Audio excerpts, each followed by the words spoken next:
આવનારા દિવસોમાં રાજ્યના સૌ નાગરિકોને જરૂરી એલપીજી હોય, પીએનજી હોય કે પછી પેટ્રોલ, ડીઝલ કે અન્ય જરૂરી ચીજ વસ્તુ કે ખાતર, આ બધા જ વિષયોની આજની પરિસ્થિતિ અને આવનારા દિવસોની સપ્લાયની વ્યવસ્થાઓ આ જ રીતે હજી વધુ સરળતાથી લોકોને કઈ રીતે મળી રહે તે માટે મુખ્યમંત્રીશ્રીએ ખાસ કરીને વિભાગના સૌ વડાઓને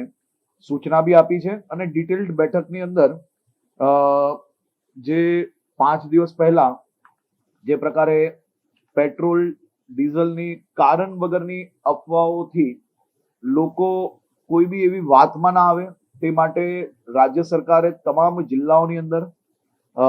સૂચનાઓ બી આપવામાં આવી છે કે આવી કોઈ બી અફવાઓ ફેલાવનારને તાત્કાલિક પગલાં ભરીને કડકમાં કડક પગલાં ભરવામાં આવે અને સાથે સાથે તંત્ર દ્વારા જરૂરી જે કોઈ સૂચનો છે અને રાજ્યના નાગરિકો છે તેને સીધી જ માહિતી આપવામાં આવે. મારી રાજ્યના સૌ નાગરિકોને વિનંતી છે કે આ પ્રકારની કોઈ બી અફવાઓ તમારા ઉપર મેસેજો આવે તો આપ ડાયરેક્ટ સરકારી લાગતા વળગતા વિભાગમાં સીધી જ જાણકારી મેળવો, જેથી તમારે કોઈ બી પ્રકારના ધક્કાઓ કે લાઈનમાં કોઈ જગ્યા પર લાગવાની જરૂર ના પડે. અને આવનારા દિવસોમાં બી આ બધી જ વ્યવસ્થાઓ રાજ્ય સરકાર પાસે પૂરતા પ્રમાણમાં હોવાના કારણે